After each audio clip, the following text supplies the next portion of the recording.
नमस्कार, मैं हूँ विवेकानंद और आप देखना शुरू कर चुके हैं the Vivek views. The Vivek views के इस एपिसोड में हम बात करेंगे कि आखिर गुजरात में भारतीय जनता पार्टी करना क्या चाहती है। आखिर क्यों बार बार में इतने बड़े परिवर्तन वहां होते हैं, क्या कारण है। तो यदि अगले 4-5 मिनट में हम इसी बात की पड़ताल करेंगे। पड़ताल इसलिए करेंगे क्योंकि गुजरात में बड़ा परिवर्तन हो गया। वहां मुख्यमंत्री भूपेंद्र पटेल ने सभी मंत्रियों के इस्तीफे ले लिए थे। 26 मंत्री वहां थे, सबके कल इस्तीफे हो गए और आज नए मंत्रिमंडल ने ले ली शपथ।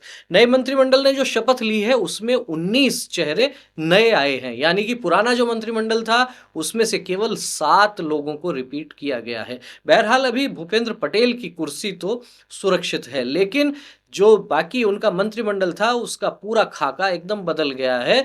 तो खास बात यह है कि हर्ष संघवी को उप मुख्यमंत्री बनाया गया है और साथ ही साथ प्रसिद्ध क्रिकेटर रविंद्र जडेजा की पत्नी रिवाबा जडेजा, उनको भी मंत्रिमंडल में स्थान मिला है। लेकिन कौन कौन किसको स्थान मिला किसको नहीं मिला उस पर मैं नहीं जाने वाला हूं, वो आपको बहुत जगह से वो जानकारी मिल जाएगी। मैं बात ये करने वाला हूं कि पिछले 10 वर्षों में 11 वर्षों में यदि देखा जाए तो गुजरात की राजनीति में भारतीय जनता पार्टी राज तो कर रही है, लेकिन किस तरीके से कर रही है, क्यों हो रहे हैं इतने बड़े परिवर्तन। आप देखेंगे जिस दौर में गुजरात में मुख्यमंत्री हुआ करते थे नरेंद्र मोदी, एक तरीके से मामला लगातार आगे बढ़ रहा था और 3 बार वे मुख्यमंत्री बने। लगभग 13 वर्ष तक मुख्यमंत्री की जिम्मेदारी का उन्होंने निर्वहन किया।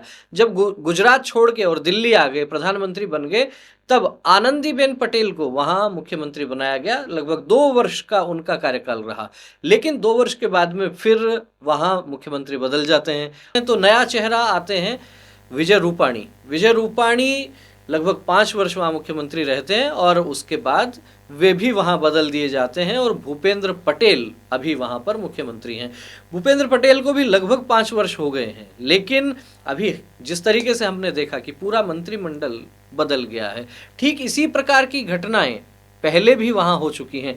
आनंदीबेन पटेल की बात करें तो 22 मई 2014 से 7 अगस्त 2016 तक वे वहाँ मुख्यमंत्री रही और पाटीदार आरक्षण आंदोलन ये एक बड़ी वजह बताया गया जिसके कारण उन्होंने इस्तीफा दिया और केवल मुख्यमंत्री का उस समय इस्तीफा हुआ, उस समय मंत्रिमंडल का इस्तीफा नहीं हुआ था। यही बात विजय रूपाणी के साथ हम देखते हैं तो 7 अगस्त 2016 से 11 सितंबर 2021 तक वे मुख्यमंत्री रहे। पूरी कैबिनेट के साथ उन्होंने इस्तीफा दे दिया था। पूरी तरह से एकदम हम कह सकते हैं कि गुजरात की राजनीति वहाँ बदल गई थी भारतीय जनता पार्टी की दृष्टि से देखें तो। और कारण बताया गया कि कोई बहुत बड़ी उनकी इमेज वहाँ नहीं बन पाई। अब भूपेंद्र पटेल मुख्यमंत्री हैं, लेकिन मंत्रिमंडल एक प्रकार से बदल दिया गया है। गुजरात में भारतीय जनता पार्टी लगभग 30 वर्ष से लगातार सत्ता में है। 1995 के बाद छोटा मोटा कालखंड छोड़ दीजिएगा तो लगभग भारतीय जनता पार्टी का वहाँ शासन रहा है। 30 वर्षों में 13 वर्ष केवल एक व्यक्ति मुख्यमंत्री रहते हैं और वो हैं नरेंद्र मोदी। उनके अलावा कोई भी मुख्यमंत्री वहाँ लंबे समय तक नहीं टिक पाया। नरेंद्र मोदी के बाद आनंदीबेन पटेल, विजय रूपाणी, भूपेंद्र पटेल। और नरेंद्र मोदी से पहले की बात कर लें 1995 से लेके और 2001-2 की जब हम बात करते हैं तब भी बहुत सारे नाम आपको दिखाई देते हैं। उन नामों में केशुभाई पटेल, शंकर सिंह वाघेला, दिलीप पारीख, सुरेश मेहता, बहुत सारे नाम हैं, लेकिन कोई भी व्यक्ति स्थायित्व के साथ में वहाँ शासन नहीं कर पाया। लेकिन मोदी युग के बाद में हम कहें कि आखिर अब इतना परिवर्तन क्यों हो रहा है, तो इसमें जो मास्टर स्ट्रोक दिखाई देता है वो होता है कि चेहरे के प्रति जो एंटी इनकम्बेंसी होती है, कहीं ना कहीं भाजपा उस एंटी इनकम्बेंसी को मुखरित होने के पहले ही समाप्त कर देना चाहती है। इसलिए सत्ता में बैठे लोगों को बदल देना, बार बार में बदल देना, तो उससे यदि आक्रोश होगा, जनता में विरोध होगा, तो उन चेहरों के प्रति होगा, पार्टी के प्रति नहीं होगा। उन चेहरों के प्रति जो आक्रोश है, तो चेहरे बदल दिए गए हैं। इस बार भी चेहरे बदले गए हैं, पहले भी कई बार ये बातें हो चुकी हैं। और प्रधानमंत्री नरेंद्र मोदी जब गुजरात छोड़ के दिल्ली आए तब कहीं ना कहीं एक बड़ी जिम्मेदारी ये भी थी कि अपने उस गृह राज्य को किस तरह से भारतीय जनता पार्टी संभाल के रख पाती है। एक बड़ी चुनौती उन पर थी, क्योंकि अमित शाह भी उनके साथ साथ केंद्र में आ चुके थे, तो पीछे से आखिर कौन संभालेगा। लेकिन पीछे जितने लोग मुख्यमंत्री बने कोई इतना बड़ा चेहरा नहीं बन पाया। उसमें कई बार ये भी कहा जाता है, सामान्य ग्रामीण अंचल में आप लोगों ने भी सुना होगा कि बड़े बरगद के नीचे दूसरा बड़ा पेड़ पनप नहीं सकता। तो क्या गुजरात भाजपा में यही बात सिद्ध हो रही है? क्या नरेंद्र मोदी बड़ा पेड़ बन गए हैं? क्या अमित शाह बड़ा पेड़ बन गए हैं और उनके रहते गुजरात में नई लीडरशिप, बड़ी लीडरशिप, स्वतंत्र लीडरशिप ये तैयार होना एकदम कठिन हो गया है या कहें कि असंभव हो गया है?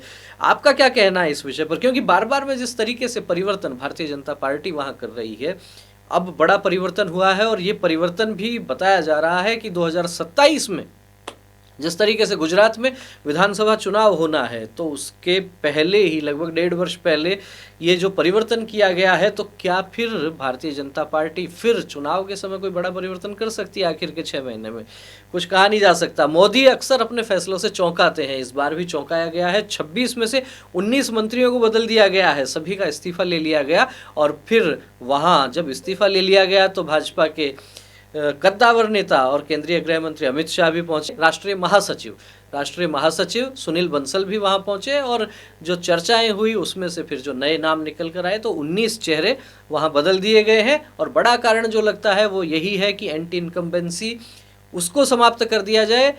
बड़ा चेहरा, बड़ी लीडरशिप कोई तैयार हो नहीं रही है या होने नहीं दी जा रही है, इस पर भी बड़ा सवाल है। बड़ा सवाल ये भी है कि क्या कोई व्यक्ति लगातार 2 बार 3 बार मुख्यमंत्री रह जाए, कोई व्यक्ति 10 वर्ष मुख्यमंत्री रह जाए तो क्या चुनौती मिलती है केंद्र में बैठे हुए व्यक्ति को? क्या राजस्थान में वसुंधरा राजे को नेपथ्य में इसीलिए भेजा गया है? क्या मध्य प्रदेश से भी शिवराज सिंह चौहान को केंद्र में इसीलिए लाया गया है कि लगातार कोई व्यक्ति किसी राज्य का मुख्यमंत्री बनता जाता है तो मजबूत होता जाता है? मोदी भी इसी तरीके से मजबूत हुए थे। तो क्या गुजरात में अब किसी नए व्यक्ति को मजबूत नहीं होने दिया जाएगा? कई तरह के विश्लेषण इस बात को लेकर हो सकते हैं, लेकिन आपका क्या कहना है? आपकी राय भी बहुत महत्वपूर्ण है, अपनी राय से हमें अवगत करवाएं। बहरहाल अभी जो राजनीतिक गलियारों में चर्चा है, सियासी गलियारों में चर्चा जो है वो तो ये है कि एंटी इनकम्बेंसी भी एक बहाना है, लेकिन इस फेरबदल के माध्यम से भाजपा शासित अन्य राज्यों के मुख्यमंत्रियों को भी एक संदेश दे दिया गया है कि आप वहाँ पर जब तक बैठे हैं, जब तक आप के ऊपर जो है वो कृपा है, कृपा केंद्र की है, कृपा नरेंद्र मोदी की है, कृपा अमित शाह की है। लेकिन कोई व्यक्ति यदि बड़ा बनने का प्रयास करता है तो फिर किस तरीके से उनके पर कतरे जा सकते हैं? राजनीति का दूसरा नाम षड्यंत्र होता है, राजनीति का दूसरा नाम रणनीति होता है। तो ये जो रणनीति बनाने वाले लोग हैं, इनके मन मस्तिष्क में क्या कुछ चल रहा है ये तो वही जाने। लेकिन एक बड़ा परिवर्तन गुजरात की राजनीति में इस मंत्रिमंडल के फेरबदल के माध्यम से हो गया है। आपका क्या कहना है इस वीडियो पर? वीडियो अच्छा लगा हो तो लाइक करें, अधिक से अधिक लोगों तक शेयर करें, कमेंट करके अवश्य अपनी प्रतिक्रियाओं से अवगत करवाएं। फिर मिलेंगे एक और नए विषय के साथ, एक और नए वीडियो के साथ। तब तक आप बने रहिए हमारे साथ। बहुत बहुत धन्यवाद। नमस्कार।